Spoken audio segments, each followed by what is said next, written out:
What's up, everybody? Okay, today I'm going to teach you how to make custom illustrated D&D miniatures. Before we jump into it though, I want to give a little bit of backstory. So I am a illustrator and designer and a first-time dungeon master that's running a game for a few first-time players. I want to give the players a very traditional Dungeons and Dragons experience, so I'm actually using a customized version of the starter set to get them into the game, but I want to do a little bit of extra, so I'm making these custom illustrated monsters and player characters and NPCs and all this as miniatures to make the game feel more like my world, but also still be very Dungeons and Dragons.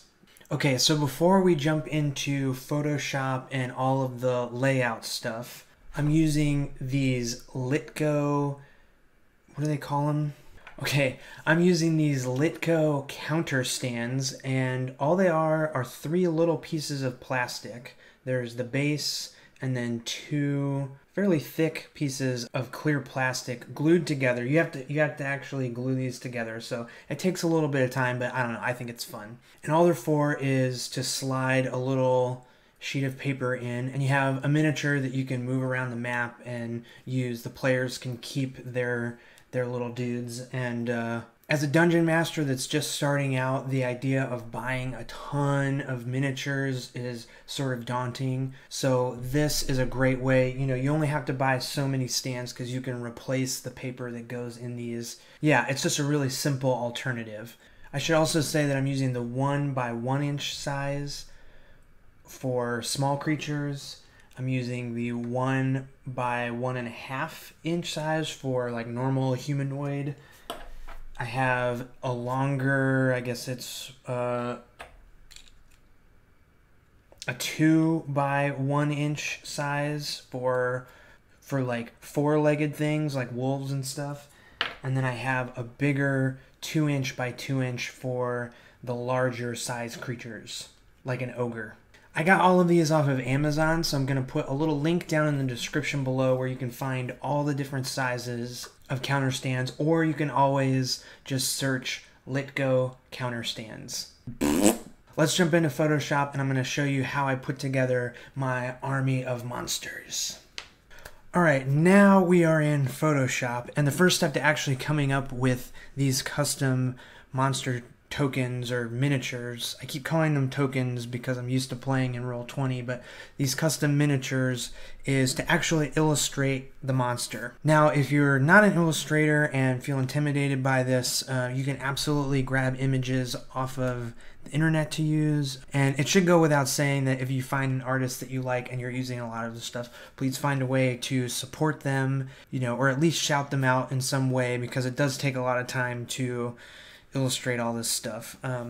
But that being said, we're here in Photoshop, and right now you're watching a sped up version of me illustrating this Sturge, the little mosquito flying creature. And I'm going really quick with this stuff because it's a sped up version, but I'm not being too careful because what you're looking at now is blown up on a screen. I'm actually using a Cintiq, a Wacom Cintiq to draw this, but it's a big blown up version on a screen, and this is going to shrink down to be a little 1 inch by 1 inch miniature, so it doesn't need to be too detailed, but the important thing is that I'm showing what the creature is, and I'm giving the players an idea of what they're about to face.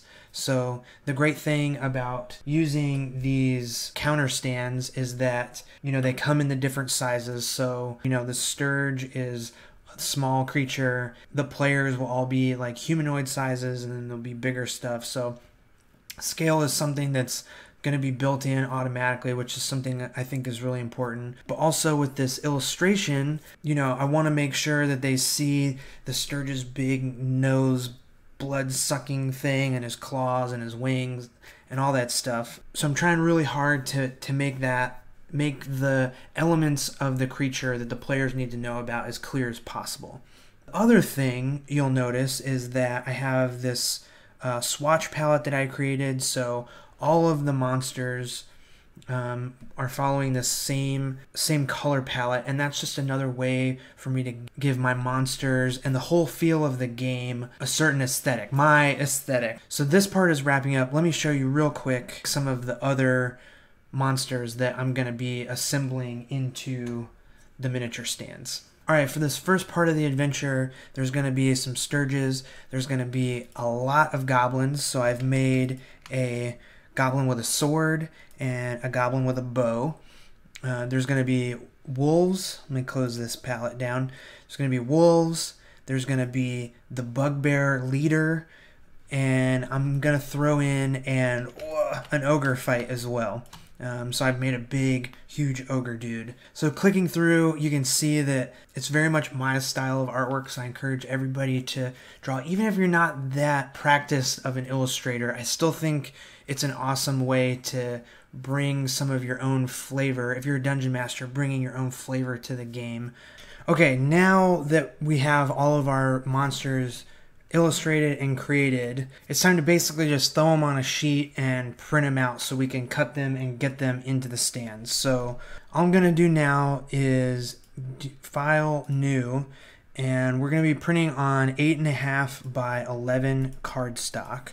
So I'm just going to make a new document. It's 8.5 by 11.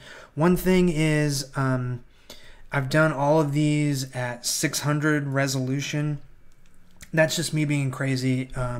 You don't need that high of a resolution. 300 is perfectly fine, is more than enough for printing on a home printer. But I'm crazy, so I'm doing 600. So you want to make sure you're all set resolution-wise. We're going to copy each of the monsters over. So I'm going to do Control-A or Command-A, Control-C to copy. So like edit, copy, and then we're going to bring him over and paste him in, or edit, paste. You do want to go ahead and paste two creatures in. Okay, so all we're going to do is flip the goblin over, so when we can fold the cardstock in half and the goblin will be on the front and the back of the counter stand. So I'm just going to do Control T or edit, transform, and you can do rotate. And then we're just going to flip him upside down and place him. Actually, let me make the background sort of a light gray color so we can see, we can get these guys all lined up properly. So I'm going to line them up and leave just a little bit of space at the top where the stand is going to fold over. And then we're just going to merge these layers. So I'm going to select them both and then right click and do merge layers. We're going to make the background white again because I'm just going to put a very light gray outline around the goblins here. So that's just layer style and then stroke.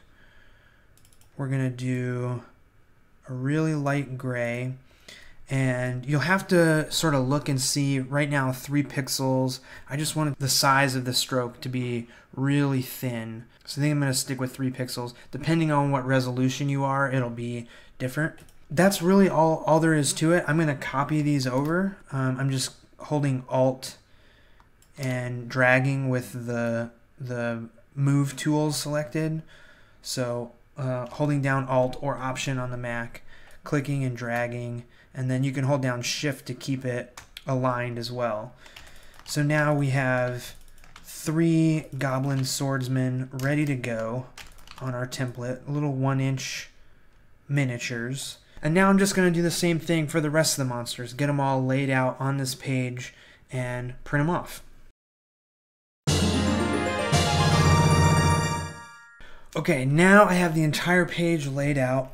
The last thing to do is print it. So I'm going to print this on some cardstock, and hopefully that'll make these a little more sturdy, a little more durable, and when they're folded, they'll stay nice and snug in the counter stands.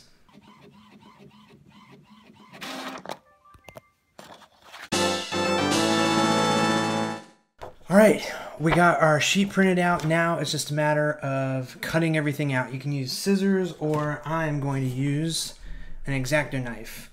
One trick is, if you don't have a cutting mat, a little sheet of glass, which you can get super cheap, will work perfectly. And you can't really scratch glass with an X-Acto. So there you go.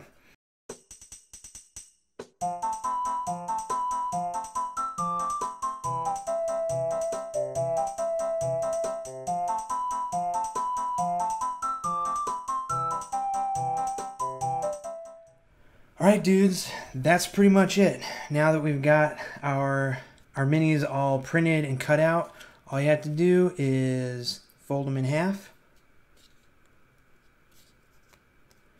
Yep. And slide them into the stands. We have ourselves a fully customized ogre miniature. And there you go. That's how you make fully customized, illustrated Dungeons and Dragons miniature. Let me know if there was any confusing parts or any hangups you have in the comments below. I will answer any questions. I'll elaborate. There are enough questions about a certain thing. I'll even do another video elaborating more.